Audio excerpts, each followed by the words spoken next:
What's up, guys? Welcome to Buckets and Chill, the Retrospect.com's official NBA podcast. I'm your co-host, Javier Faustino, alongside Vincent Pao and Andre Santos. What's What's up? up? So today, it's been a crazy ass day in the basketball world. So hyped. How are we feeling, boys? It's great. Whoa, so aggressive, bro. I feel great. I don't know about Vince. I feel it's okay. It didn't start off right, but then interesting game to say the least. First, second game. Well, I feel honestly amazing because my two picks for today both won. Miami Heat defeated the Boston Celtics, and the Nuggets Dude, close out the you're Clippers. such a hypocrite, man. You always say like, "Oh, dude, if the Lakers don't win, I don't mind the Clippers winning. It's LA after all. LA wins the chip, no matter what. An LA team is coming out for it. Then you constantly talk- just hate on the Clippers. We'll at talk the same about time. we'll talk about why the Clippers didn't deserve to win the championship this year. Thank God. So, but They first, deserve not even this championship, this series, the second this round, series. bro. That's not crazy. Yeah, the Clippers never been to a Western Conference Finals in their entire franchise the history. curse. Yeah, it's pretty sad, honestly. So let's just update for anyone who I'm pretty sure everyone has watched the game, but you want to do it, Javier? I'll give you the honors to give the headline. Headline. Yeah. So the Clippers, in classic Clippers gonna clip fashion, they had a big lead. I think around like 15 points, and they choked. This is one of the most historic choke jobs in NBA history. It was just a really bad look for Kawhi Leonard, for Paul George, Montrezl Harrell, Lou Williams, and your boy Vince, Doc Rivers. We'll get there. We'll get there. Don't worry. But Okay. I think, we can start by looking at them on paper by reputation, right? Kawhi Leonard is better than Nikola Jokic. Paul George is better than Jamal Murray. Lou Williams is better than Michael Porter Jr. Montrezl Harrell is better than Paul Millsap. Doc Rivers is better than Mike Malone. The list goes at this on. point, But the Clippers are irrefutably deeper than the Nuggets. So, what happened, guys? at this point, can we even say Paul George is better than anyone? Like, Well, Yeah, I had a hard time writing that because it's like, is he really better than Jamal Murray? Right now, I don't think so. I don't think and so. what's weird is that the Clippers coming into this season, their strength was their depth. So we knew that with the first five, Paul George and Kawhi carrying the first five, and then Lou Will and Montrez on the bench, we knew they were gonna be a deep team. But it's ironic how Denver showed that they were deeper and took advantage both in the start and in the end game. The but Nuggets have an underrated deep team, They do. and that's why they do so well in the regular season. It's because they don't really have a drop off from the starting lineup they and have the like second a unit. couple of guys, like aside from Murray and Jokic, they have like a couple of guys who somehow I feel like they do the same thing. Right. Yeah. It works anyway. Dude, right? Monte They have, like, Morris can do what Jamal Murray does, but Yeah, yeah, and then- on a lesser Yeah. level. and then they have these wings like Grant, Torrey Craig, and then Millsap, and it feels like they all kind of pattern their game off each other. Yeah, And it works so well because if one's not doing that well, the other picks up. And Yeah. it seems like the Nuggets, they don't look that skilled. But these guys know how to move off the ball, make cuts, and they were just taking Yeah. the Clippers by surprise with every cut, every 3-point made. Like, And that's so important because their offensive flow is just so much better than the Clippers, right? The Clippers, they have so many ISO players, they have like hero ball, and I think a big thing that people overlooked with this Clippers team when they were breaking them down is they don't have a true point guard. They have Patrick Beverly starting. Yeah, he's a good defender, but he's not a playmaker. He doesn't set the tone on offense. And then you have Lou Williams coming off the bench. He's just a score first guard. So they don't have that floor general who can distribute the ball, set the tone. You can argue that the Nuggets don't also have a pure point guard, but they have Jokic. But they have Yeah. Jokic who does what a pure point guard Right. does. But anyway, back to what Andre said about their cutting. I feel like that's such an underrated part of the game. Cutting, for sure. dude. Like knowing how to cut, teams that know how to cut. And just play like in scrimmage, like even when you want to play pickup basketball, you love the players that cut for you. Yeah. Like if Kuzma. you're a creator, you just love those players who are always moving around cutting. And for Jokic to be the amazing passer he Mhm. is, Yeah. to surround him with these wings who know how to move off the Right. ball. Jeremy It just Grant. works so well.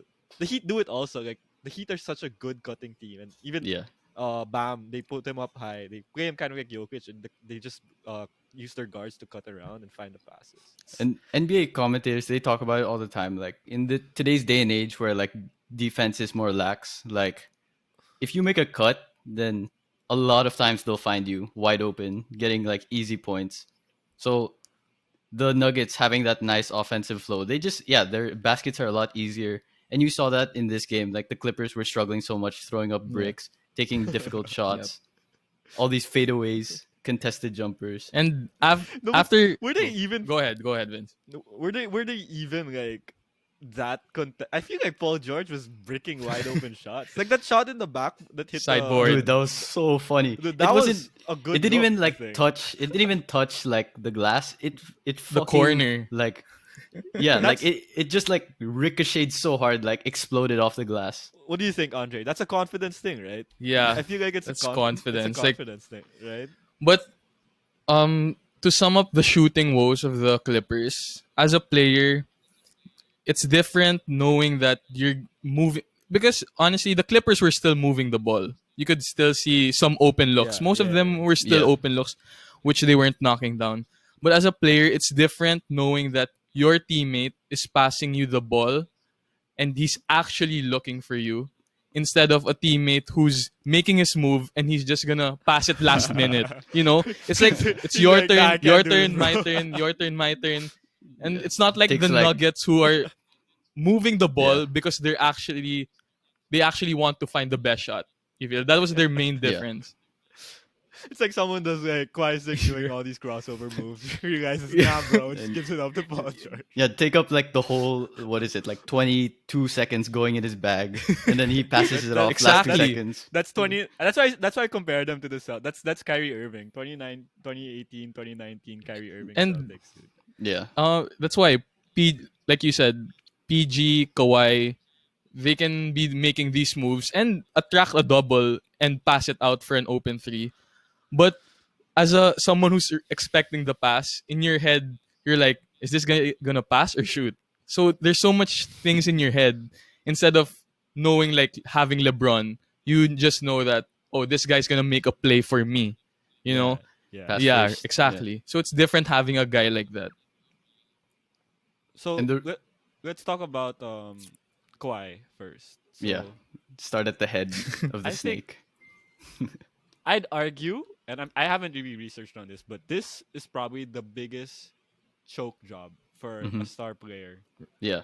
I'd say I can't think off the top of my head Well, who okay. Yeah, and LeBron the in reason 2011 against the Yeah, Mavs. but Maybe that's no, but the context matters for that. LeBron's team was garbage. We're talking about. no the Heat LeBron with Wade Oh, and sorry. Bosh. I thought we were talking about the Mavs, the Cavs LeBron. No, LeBron with Yeah, yeah. with But Wade and look Bosh. at Kawhi's team this right. year. This is the deepest team in the league. No one uh no one disagreed with that fact. And then you have like apparently all of these dogs, all of these lockdown defenders. And you know what they say, defense wins championships. They have someone who's considered to be a championship Hmm. coach in Doc Rivers. I don't know. But they just underperform so much against what is it, 24-year-olds? Yeah, Nikola young Jokic guns. and Jamal Murray, Classic 23, Nikola. 25. Yeah. And as the second best player in the world, in my opinion, to Vince, he's first.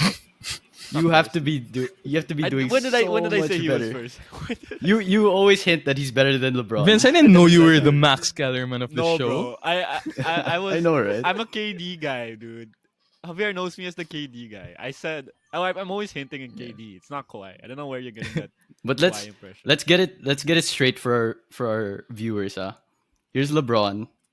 Here's torn Achilles Kevin Durant. Here's choker Kawhi Leonard. For now, he's not a choker all the time, but for now. And then here's I can't shoot Giannis Antetokounmpo.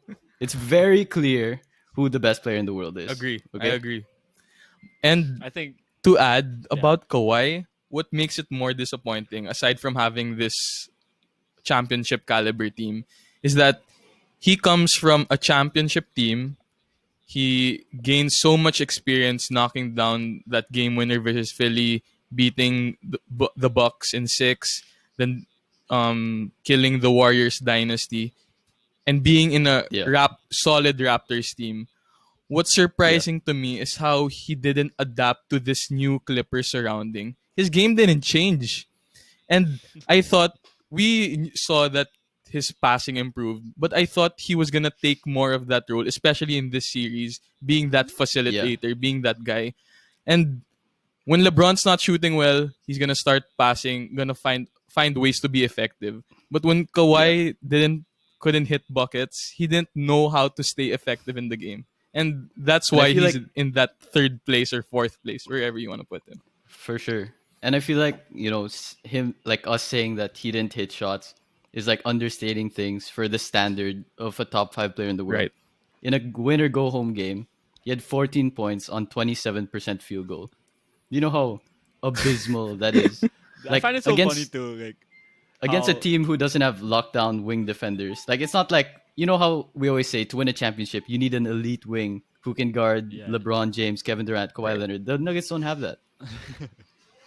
I find it so funny how how his personality, Kawhi, like when he wins, emotionless, emotionless.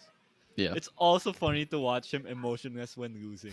Like I feel like he didn't care. I just that's what I felt like. He was breaking Yeah. shots and he just run down back. I feel like the whole Clippers team, that whole fourth quarter, they did not Yeah. care. And you see Doc's depressing look in his eyes and Steve Ballmer just looking, he's like clapping on his team and it's just a super lifeless team. Yeah. And I saw this thing like you have to think of karma also. The basketball gods like Mhm. Hmm. I feel like the Clippers crowned themselves some sort of championship before even proving to anyone what they could do. And that Yeah. also had to do with their identity in a sense where they never had this identity that was consistent. Like they didn't know who they were. It's like these all these teams. The Lakers they embraced this LeBron James, this Showtime. fabulous Showtime. Yeah, right. The Heat embraced this like super Dog tough, gritty mentality. team. Yeah, dog. The Clippers are like in the middle of both of those. Like you think they're so tough, but then Yeah. again, they're also the type to talk on social media, to clap back, Yeah. to Paul George and all that. So I think that was one of the or that is the problem with that team. Yeah. And I think, yeah, basically what you're saying is they talk the talk, but they didn't walk Right. the walk. Like they acted like they've done something before when they never have. And it's important to have that humility when you haven't proven anything. Because if you walk around with that type of swagger, people are going to hunt you. People are going to like get up for you every single night.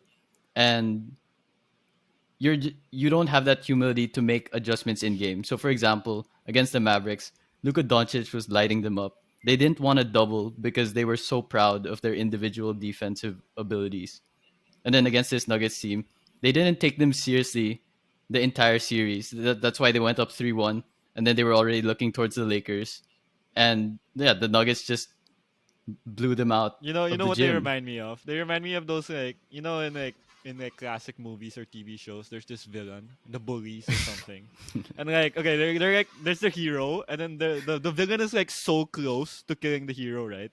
Yeah. But then he gives this long spiel about how he's achieved Defeated. all of Yeah, it. how Yeah, he and then in the defeated. last minute, where he could have killed him already, but in the last minute, the hero comes and he like just pulls out a miracle and they come Yeah. back. Dude, that's the Clippers, man. It's These like the bullies, opposite of Oberyn Tyrell yeah, dude, in Game of these Thrones. bullies who just like talk and talk until like you realize their actions are not even following with, and then boom. I thought the Lakers or LeBron was gonna be the hero. It didn't even have to be LeBron. It was the I'll give Nuggets. yeah. And going off your analogy, I'll give you another analogy. Without the Clippers advancing to the Western Conference Finals, we were robbed of a The Star Wars Battle of saga. LA. No, a Star Wars saga between both LA teams. LeBron was supposed to be, how he nicknamed his nickname is the Chosen One, right? He's supposed to be Luke Skywalker, right?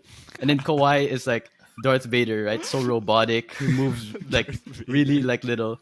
And then Steve Ballmer is like Palpatine, he's like he has that demonic laugh and he's like light skinned and everything. And LeBron was supposed to bring order to the NBA by like shutting this villain Man, that is Clippers such a team down. LeBron biased point But of view. But But we didn't get the story because the Clippers just fell so short of we also didn't expectations. get the story because if you're gonna compare Kawhi to Darth Vader's supposed to be the one choking others. Instead, Kawhi is Yeah, I know, here right?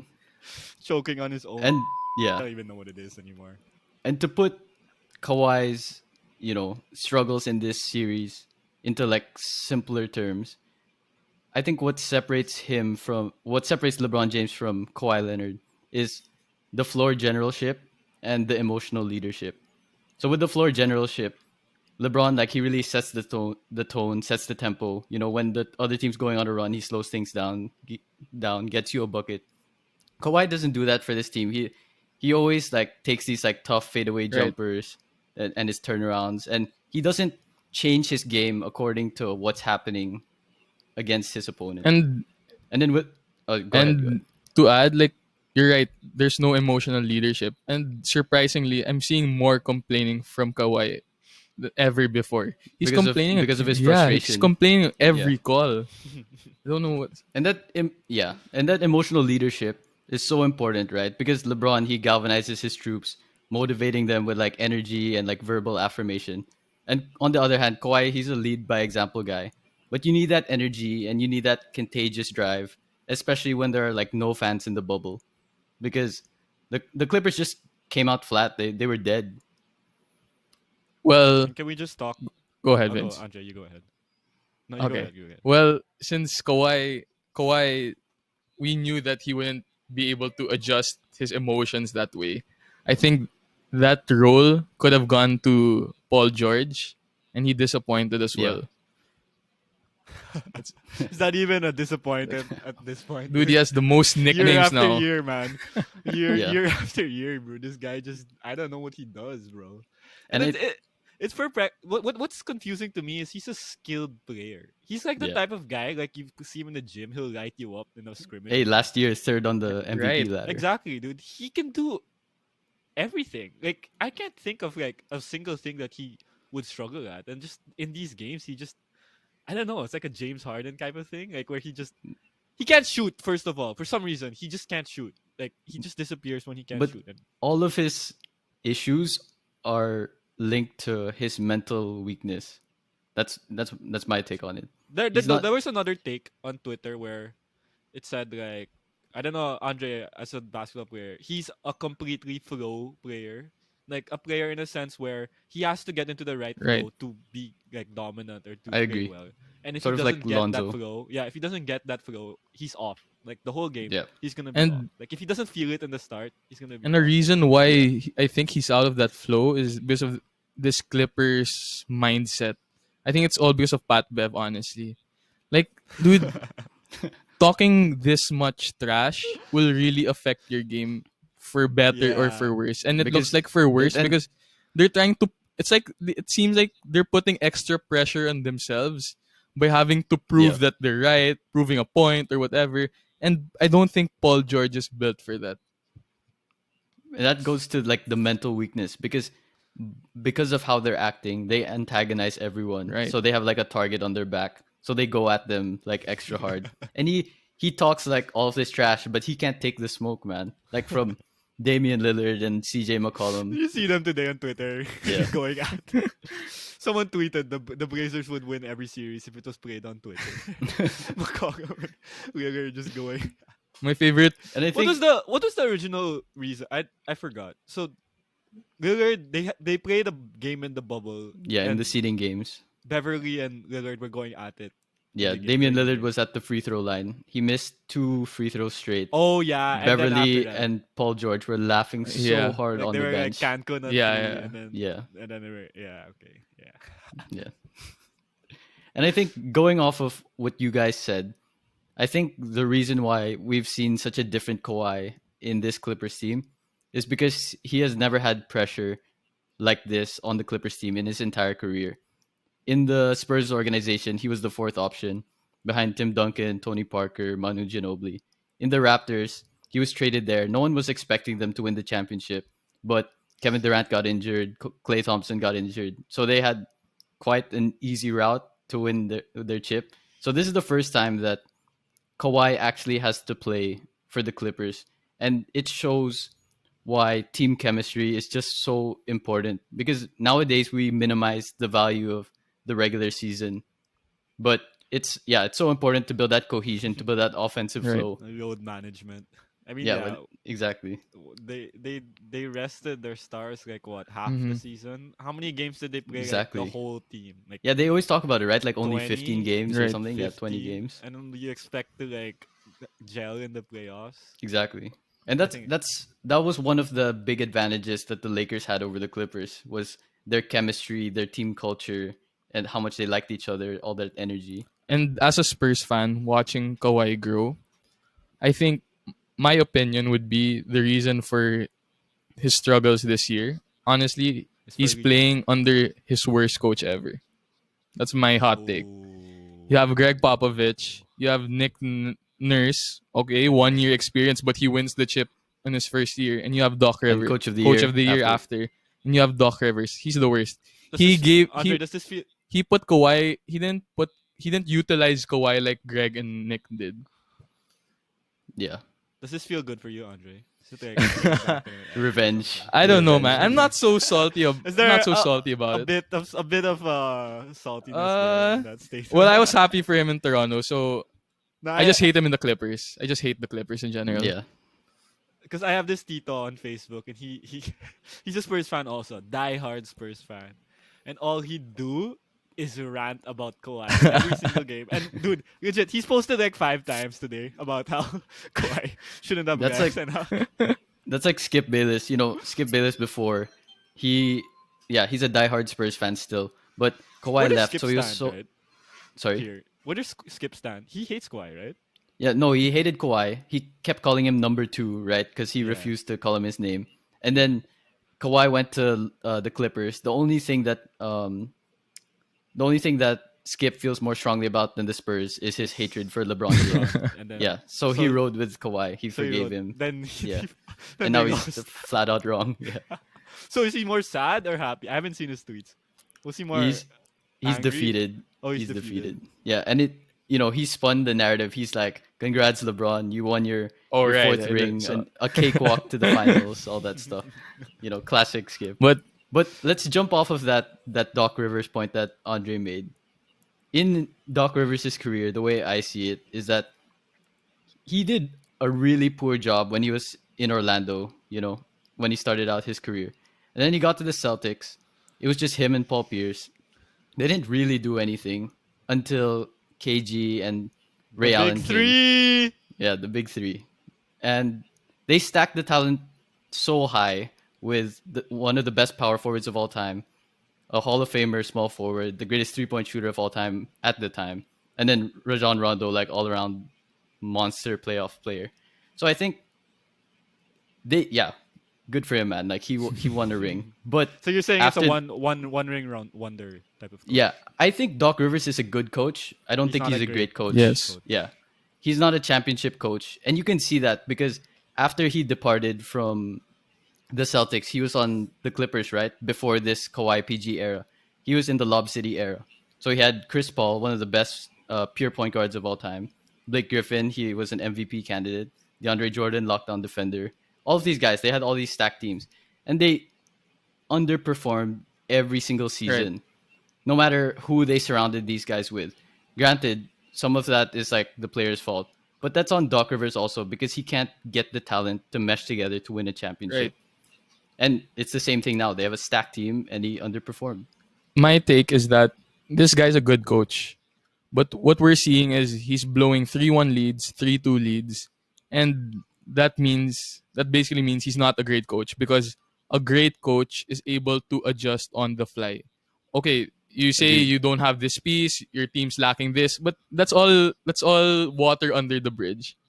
But when the moment comes where you need to make the right moves, the right rotations. So just imagine a team's down 3-1. Then let's say Denver down 3-1. After game 4, Mike Malone decides to make a move. They win game 5 3-2. Now it's up to Doc Rivers. What's your chess move? What's your next move? And he just doesn't have that mentality, or he just doesn't have that ability to make that right move, that right decision. And if there was one wrong decision which he did in the series, it was continuing to play Montrez Harrell for heavy minutes, which I think was their fall Agreed. in this series. B- Agreed. I agree with everything you said. Before we jump into Montrezl Harrell, what's your take on this, Vince, I as think I think a Doc Rivers guy? he's a choker, right? I Thank he's a good God. coach. He You agree? chokes. Okay. I mean, you can't. I mean, the evidence is there. Like what Andre said, you have to make the important adjustments to win a series like Yeah. this. Like this goes down to coaching as much as it goes down to Kawhi, it goes down to Paul George because Yeah. yeah, I think Mike Malone was that his name? Mike? Is it Mike? Yep. Yeah. Yeah. Yeah, I Mike. think Mike Malone outcoached him this series. Mm-hmm. And yeah, it's just I don't know. It's you think coaching is not something that you can like mess up like mid. It's like you think they're a coach, they know what they're doing, Right. Yeah. but Yeah. then it plays such a huge role. I remember this one time, basketball. I was still like middle school, like grades, and our coach, he's a good coach, but like there was this final play, and like the clock was ticking, the timeouts, and he literally drew up the worst play. Like he drew X's and O's, and then midway he erased everything, and he was like, get He the ball choked. to He choked. get the ball He to the choked. best player. Just and then we Yeah. threw up like this terrible shot. And Yeah. then we Yeah. ended up losing. So I don't know. It's just something about these coaches where maybe he tried to ride out the game. He tried to Mm-hmm. stick it with Kawhi, stick it with Paul George, and they ended up choking too. So overall, I Yeah. think the whole thing was just a major Yeah. failure. The whole organization. But yeah, and I think it goes back to that saying like everyone has a plan until they get punched in the face. So the Clippers got punched in the face. How are you gonna react? And we all know, we all acknowledge that the playoffs, it's a game of adjustments, right? That's how you win. So I think Doc Rivers, if I'm not mistaken, he has three series where he led 3-1 and he lost. Two. If He had if it's one not three three, then two, yeah. If three it's not two. three, then it's two. Yeah, 3. Yeah. and one of those was with the Lob City Yeah. Clippers. So when you can't buy a game when you're 3-1 up, how can you be in that rarefied air of being an elite coach? Yeah, I that's where have I this stand on theory it. too that some teams play better when they're behind. Actually, that's not my theory. That's the truth. And I think the Nuggets are obviously because they were down, but the Nuggets, they're called the comeback kids now. I feel like they play significantly better when they're behind, when there's no pressure, Yeah. backs against the wall, and I think the Heat too. Like the Heat play well when they're behind. Like we saw that today. Like the Celtics were up like 10 fourth quarter, and then the Heat just turned it on in the fourth quarter. Like there's just something about being behind that drives some people, and yeah, down Yeah, three and one. that It just confuses me because like game five, the Nuggets were down what 20, like 15 points, like coming All into games the double third yeah, quarter, digits. and then the same thing happened in game six, and you'd yeah, think like in game six the Clippers were like, oh shit, we can't let this team catch up anymore, and then yeah. the same thing happens. So But I it don't know was the what same. I don't know who to credit. Like, is it the Nuggets being amazingly good at coming back, or is it the Mhm. Clippers being like the biggest choke artist in the NBA? Yeah, and it was the same thing for 3 games straight. Game 5 and 6, Yeah, they had double exactly. digit like big leads, like 16-point leads, 16 points plus, and they came back. And it was the same thing in Game 7. The Clippers were up, and then the Nuggets came back. So it builds into that underdog theory, right? Of like, you don't have the pressure, you don't have the expectations. Let's just go out and play. Jamal Murray played amazing today. Yep. Those threes, that's good out of range, bro. That was And it crazy. looked like they were enjoying. That's how we connected. Like Yeah, when they started the series, they seemed tense, seemed tight, playing the Clippers. Yeah, And they once seem they're down scared 3-1, basically. they're just enjoying having fun, giving it their all. Basically summing it up. yeah. And I think, and yeah, and that's the big difference between these two teams. It's also like your attitude, your team culture. Like the Nuggets, they have fun playing together. They all love playing with Nikola Jokic because he's a selfless Right. guy. Versus the Clippers, they have like all these people who antagonize other players, and they get so frustrated. They fight with everyone. Like, are they an enjoyable team? Are they an Yeah, to play for, unlikable right? team? It's like Yeah, it's like like when you go to pick up ball and you see like there's two teams and there's one that's maybe not the more talented team, but to be fun. Javier knows yeah, Yeah. this. Javier Shout knows out this. to. No, I'm just kidding. And There's this one team where you don't want. There's like maybe there's two players you don't want to be with because you know it's just annoying to play with, and they don't bring out the best in you. I can say this, like my whole life, I've never been like a star or whatever. I've always been like what, a role player at most, not even like a bench. But I just know that there are players that make you so much better. And there are players that when you play around them, you don't know what to do and you're pressured when you're given the moment. right. Yeah, And And that's the thing. The Nuggets are having fun. They're playing like as one. They know, like there was this one that what was that after game 4 when MPJ was like, "Oh, we can't beat the yeah, I was Clippers if gonna we're only using right.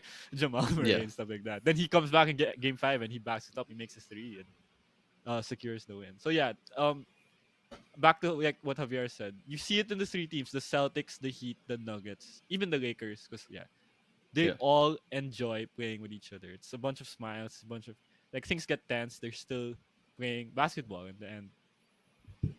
Agreed. And I think one big storyline to watch out for in the next season for this Clippers team. Like, don't get me wrong, Kawhi Leonard is still an all NBA defender, but he doesn't look like the juggernaut defender that he once was. And I think part of that is because of his arthritic knees, like why he needs load management. And I think, we talked about the importance of chemistry. So next season, he's going to have to play more with his team. But by playing more with his team, he load manages less. So his knees get more right? So he's not gonna be. I don't think he'll ever be the lockdown defender Yeah. that he I have a was for question. I have a a while. question for you guys though. How much would you attribute this loss to the bubble? Like a lot of people are saying, is this a bubble thing? It's not really a Like bubble thing, but the break thing. Because the break thing. some guys out of shape, I think. Especially for a team that relies giving 100% on both sides of the court, especially on the defensive end. You need to be in tip top shape. And Yeah, Yeah. having Montrez Harrell as your big, who's undersized, your bigs need to be in yeah, shape as well. Can we talk about those two though? Lou Williams and Montrezl yeah, Harrell. I yeah. mean, Let's start with Luke because I feel like his storyline is. So so he yeah, was let's make a timeline of Lou yeah. Williams. Well, he was a baller, right? He's a bona fide 6 man player of the year, but he was never the same ever since After he he went yeah to the lemon Jet. pepper Luke, you know like and I think the most shocking stat. Let me know what you guys think about this. Was that in these playoffs, he was shooting single digits percentage from three. I think going into like after game 6, he was like 9% from three, which is crazy. 9% from Yeah, three. 9% from three, which is crazy Some considering Kemba he's Walker numbers right a there. flamethrower. Yeah. So what's your take on Lou? What happened? Okay, so the bubble. So he wait. I'm trying to put together. So they take a break. I think it was the break, honestly, because he was playing pretty well before that, right? Him and Harold. The Yeah. Clippers were actually they actually looked like okay. They were always inconsistent, and I think those inconsistencies showed already. Like this was the final exposure. But Yeah. then it wasn't like he was that bad, right? Yeah. Before Yeah. the and I'm trying to think like of other players who they were playing well, then they come to the bubble and they're playing like absolute trash.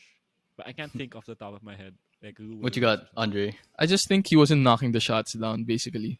Um, Plays didn't really change. They continued to go pick and roll with Harrell and Williams. Mm-hmm. Taking more 3-point shots, settling for sure. That happened more often in the bubble, which is why the low percentage. His floater touch wasn't changing. Surprised he didn't go He to it missed more. he missed a few like point blank Yeah, that's layups too. Yeah. Like he he had missed one in the today fourth a quarter, like lot. wide open, and then it Yeah. just and then that was like the white flag. Like oh my Yeah, god, it rolled that out was it. and That like was oh the this is turning done, point, man. bro. This is done. I think, this Clippers team where they already don't have good chemistry like on and off the court. I think, Lou Williams' scandal. I really think that it fractured this team Oh, so you think because it's a scandal thing now? We're yeah, going because there. they, off the court, you need to like just think about what he did, right? Everyone in the NBA sacrificed their entire lives, right? They went away from their families, they went into the bubble, right? And by doing what he did, he came off as like really selfish. So that's not the team culture that you want to play for each Right. other, right? So it's like a Danwell House type of thing too. Like two of them, both of them. Help the Lakers. He was the X Oh, factor for the the Lakers. But I think yeah, to sum up, Lou Williams and Montrezl Harrell, they were like the pivotal dynamic duo off the Clippers bench. That's the reason why they were winning so many regular season games. It's because the opposition benches, they couldn't keep up with the Clippers bench. But this time around, like the Nuggets bench, yeah, they were deep. They had Michael Porter Jr. balling out, right? And they had like Monte Morris hitting shots. I wish we saw Bol, but you know, the thing also, I think Harrell had a bad match. Harrell is too small to guard Harrell yeah, was Jokic. terrible. I can't wait to go at him. yeah. We Go can go ahead, at go him ahead. now. Dude, The floor is yours. Harrell liability on both ends of the floor. Let's start defensively. The matchup on Jokic was the worst for them because not only was Jokic having his way with the buckets, the fadeaways, and all that, but putting Harrell, the, they just lacked rim protection. Surprisingly, maybe he's out of shape. That's a factor, and him I think he was out of and shape. him being undersized really affected their pick and roll defense because instead of having to worry about, let's say, Jamal Murray pick and roll getting doubled, instead of having his vision being covered by a big man and looking for the right pass, he could pass over every time. So if you Yeah, notice today, that's such a big. doubles were coming, but he's finding the open man every time. And For our viewers out there, Montrezl Harrell is 6'8". yeah, and So Jokic stayed effective today. Even scored 12 points, and he was rebounding the ball a lot, and that's thanks to Harrell being undersized, and his assist. Harrell being undersized also can't cover Jokic's vision. So the cuts we're seeing, the passes from Jokic, that becomes easier for him because Harrell's undersized. And Jokic said it himself. Um, Going against Zubac was tougher for him because he couldn't bang bodies as much, and it was harder for him to see the floor off the post. So defensively, that's the Harrell problem, and offensively also, the spacing was just bad. When Harrell was at the ball on the top, Jokic just sagging down, easy to defend. And when Harrell wasn't on top, he was in the dunker's position. Anyone who doesn't know the dunker's position, that's between the low post and the baseline. So he's just waiting for drop passes. But what that did was Jokic could overhelp on the other side without having to stay defensive 3 seconds and help on Kawhi post ups, Lou Will drives, and Harrell just played too long overall. So liability both ends of the floor. yeah, and I think one important storyline for Harold is, you know, sincere condolences to him. I think his grandmother passed away, right? So he, Sorry. so he wasn't, No, I went he wasn't, I went off at like, him. no, it's fine. But he wasn't, I don't think he was, in the right place mentally, and he wasn't like training as hard as he should have been because clearly when he got into the bubble, he was like out of shape. And for someone like that who's not that skilled, who's like an energy player who relies on his strength and his quickness, and his yeah, just his physical attributes. When you're out of shape like that, you're pretty much useless to the team. You're pretty much unplayable. Yep. Jokic, best center in the NBA. Any Definitely, any takers? definitely. I'd still get I Embiid. think what's You no, still get but Embiid. yeah, I knew Embiid was gonna come up. Between them two, it's for sure between them two as the best centers in the NBA. But I think what differentiates them is that you can build a winning team around Jokic. He's proven that. I'm not saying you can't again with Joel Embiid, but he hasn't proven it Yeah. yet. Dude, I just love watching Jokic play, man. Yeah, he's Like fun to watch. you see Gary Harris skying for a rebound and outletting it to the big Jokic running down the court. Like it's truly like innovation and revolutionary for the game to see Jokic Yeah, just make like these passes and everything, and it's yeah, effective too. It's not like he's they're not winning. They're in the conference finals because of him and Jamal Right. Murray. So I think I'd put him as the best center in the game today. Embiid, Yeah, maybe same. Embiid is more dominant, but one I'd say Embiid, Embiid is more talented. That's what I would say. Like he can do more on the floor, but I don't know. Jokic Jokic, just passing is just amazing to me. yeah, I don't know. but I feel Jokic like has a greater impact on the game. I think that's Yeah. where it's yeah, that's where he I separates think himself. where I, Jokic will really have to see his improvement on the defensive end. If he can work For on sure. that, and then he can put some gap between him and Embiid. But just the fact that I know that Embiid day in and day out will do things both sides of the floor. That's why I pick him. I I think go. surprisingly, like the in this series with the Nuggets and the Clippers, Jokic wasn't as much of a defensive liability as I thought he Right. would be, but you could see it versus the Jazz. Like whenever they put him um in the coverage of the pick and roll against Donovan Mitchell, Mitchell was lighting up Jokic Right. like so hard. Yeah, and it's difficult when your two best players aren't known for their defense because you need two-way players to win a championship in this day and age. So if you have Jokic, who's a defensive liability, you have Jamal Murray, who's an average defender at best. I think that becomes really problematic to win a championship. Dude, I'd love to watch highlights of Jokic in high school or in grade school playing basketball. I paid for those. Dude. There's not on YouTube or anything. But Like going this big fat guy just dominating everyone with these passes and shooting touch. Dude, I just think like what do you call this?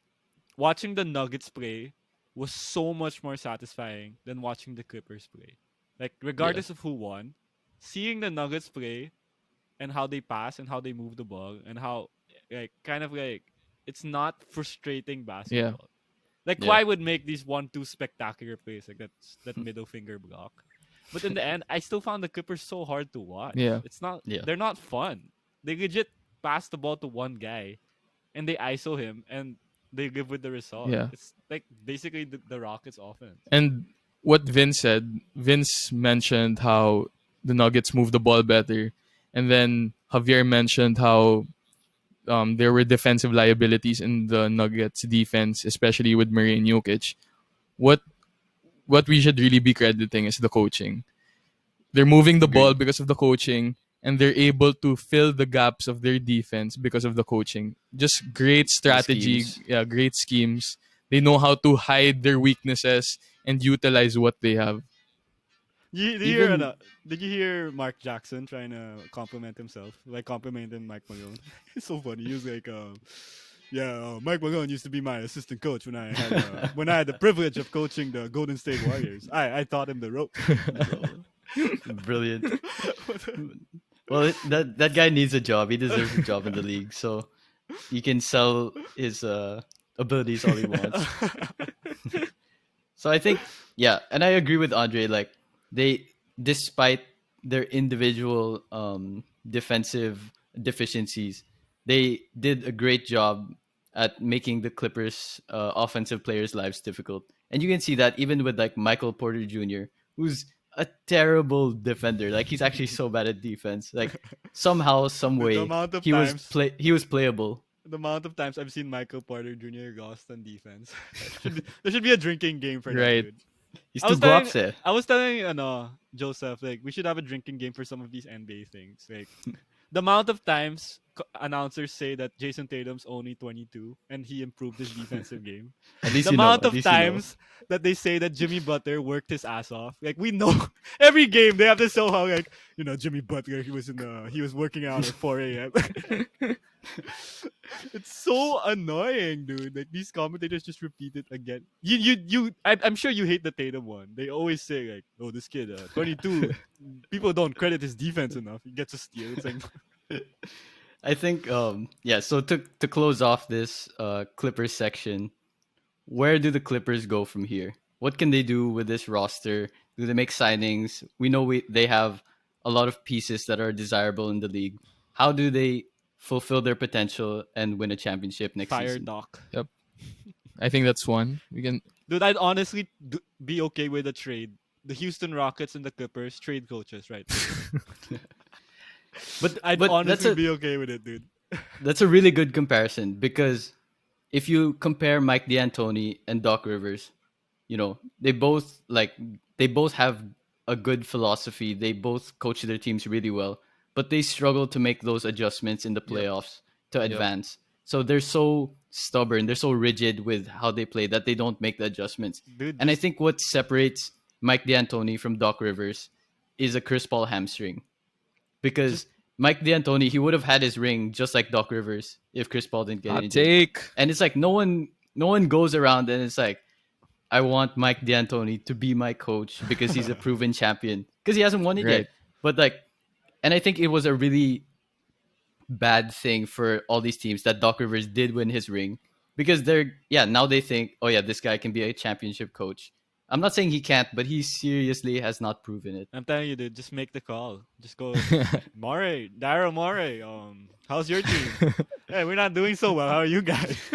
Not doing that well either. Then you like just trade coaches, dude. It makes sense. I'd go for it. And outside of the coaching, rotation wise, the players, I think the most important is finding a point guard, Yep, like we a talked about the solid point offensive flow guard who's gonna um alleviate the ball handling duties of George and Kawhi so they can focus more on their scoring, and a true center because for Zubac sure. and Harrell, it's like they use the two of them for different reasons. So they need to find that center who's in the middle, who they can just put anytime without having to Yeah, worry But the that's the weakness thing, of the though. other. Right? The thing with Andre's take is for me is that if you're trying to find a true point guard and a better center, that's already like a perfect team when you think about it. They have I two Give them a think. perfect Yeah, team. amazing They forwards. have the capability The of thing is, getting a perfect they team. already the thing is they already have a contending team now. I just don't know why it doesn't fit well. The chemistry is not there. I think no, I think they can get by without the center, depending on the matchups. If it's against the Lakers and like Anthony Davis, he's gonna cook you Right. all day long. This season they don't have an answer for him, but the league doesn't have an answer for Anthony Davis. He's too big for small centers. He's too fast for big Right. centers. So I think you just live with it for the centers. But I think the number one priority is finding a point guard who can facilitate play for the rest of the team. And I think the difference is Kawhi is a good passer, but that doesn't necessarily translate to being a good playmaker. Such a bad look though this year for the Yeah. Clippers. Terrible look losing now. Definitely. But I could imagine though, let's say they had someone like Harrell catching lobs with that energy, but he's just maybe 6'10", 6'11". Maybe a Capella or someone like that. It doesn't have to be a perfect center, but imagine So just having yeah. someone bigger So the with that Yeah. same option is energy. That's what they need. to chop off Montrez's legs and make him float. Guess- that's their Grow that brand. bone. Literally inches Grow- away from getting to the conference finals, maybe if Harrell just grew a bit. a bit So of inches. I wore this shirt for the Clippers. This is how they make me feel. The list, bro. I don't like watching you guys. I don't like how you guys talk to the rest of the league the entire season. And I think I'm pretty confident in saying the basketball world was the consensus was that we were happy to see you guys knocked out, unfortunately. We Sorry are, dude. to the 6 Clippers fans out there. Board man, I can't boards name a plain. single. I can't. Do you have any Clipper fan friends? I do. That weren't Clippers fans. That weren't Clippers fans before this year. Yeah, I have a friend, Gab. Gab, our Oh, football is it podcast because guy. was he a CP3 guy or he Was was he a just No, Kawhi he's like just guy? a flat out? really I'm Clippers trying to fan. I'm trying to ask, is Gab there? Why are you a Clippers fan, bro? I'm genuinely curious how one We'd becomes a be Clippers fan. we'd be happy to have you on the There's, pod talk about yeah, the dude. Clippers Talk experience. about talk about your revelation. Like, talk about how God showed you why you should cheer for the Clippers. Probably. And I think yeah, the it what how we can sum it up is in this perfect saying, Clippers gonna clip. Like Clippers gonna clip, man. Like I And can't. it's happened throughout history, like with the Lob City era. You think like, oh my gosh, this team is Yep. up 3-1, and then they choke. They choke and they choke and they choke. and they Like have the seriously, can you ask audacity. Gab? Dude, ask him. How did he become? Yeah, I'm actually. I will ask him. I'd write a study on that, dude. How people become LA Clippers fans. But I do not believe in the Clippers curse. For me, it's a Rivers curse. It's a Rivers curse. Doc Rivers coach, not a Mm, Clippers curse. yeah, True. When I And mean, when have the Clippers been relevant other than the Doc this Rivers era. era? Right. but Doc Rivers has been the consistent denominator in their failures in the Lob City era and in Right. this Bad Boys Clippers era. You know, Feeling It's just bad it's just boys. crazy. Like this time last year, I still remember messaging Javier like clowning him like because Paul George, Kawhi picked the Clippers like, Yeah. and the whole world was going crazy too. I was like, it's over, bro. LeBron's never gonna win a ring anymore. And Kawhi would have been better off staying in Toronto. Kawhi would have been in the Definitely. finals now Yeah, if he stayed in he would Toronto. have. Definitely. If But that's what I could happens. imagine that team But facing the Heat or the Celtics. I don't think they would be able to beat them.